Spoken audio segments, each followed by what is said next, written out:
station police waa la igu xidhay NSS waa la igu xidhay xero gulwado waa la igu xidhay xero military waa la igu xidhay dhabarjabin waa la igu xidhay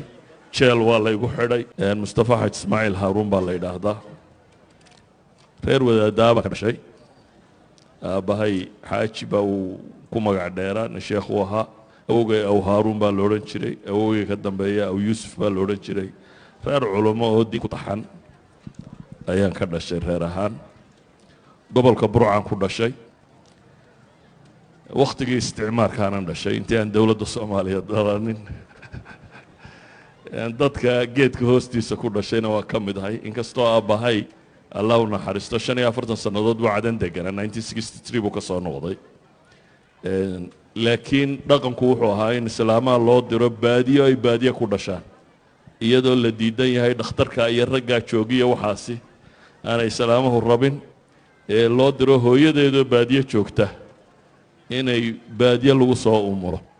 intaanu walaalaanay nin qura nagaga dhashay cadan intayadii kaleba baadiyaana loo diray baadiyaanu ku soo dhalanay baadiyaha gobolka togdheer ee burco ayaan ku dhashay isagaan wax ku bartay malcaamad dugsi hoose dugsi dhexe institutekii jarmalka ee burco ku yaalay intaasaan ka baxay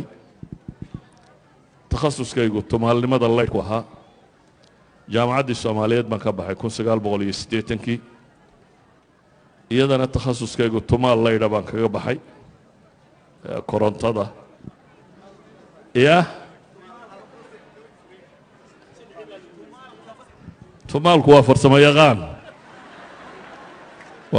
yaqaan laydh baan kaga baxay jaamacadda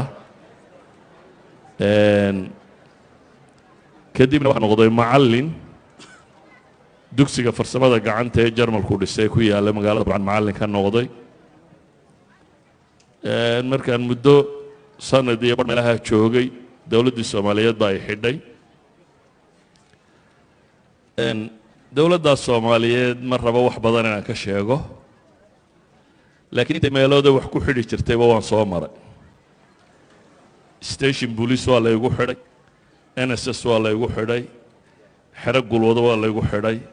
xero military waa la igu xidhay dhabarjabin waa la igu xidhay jeel waa la igu xidhay weligeyna maxkamad layma tagin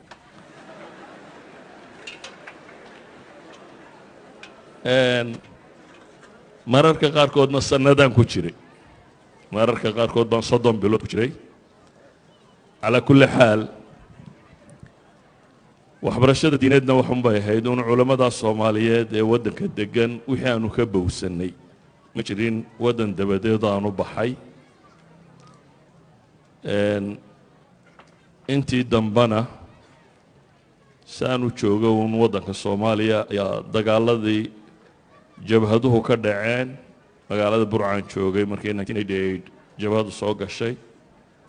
wakhtigaas baan waddanka ka baxay yurub iyo meelahaasaan niman xanuunsanayo aan walaalana geeyey anigoo yurub joogaa dowladdii soomaaliyeedna dhacday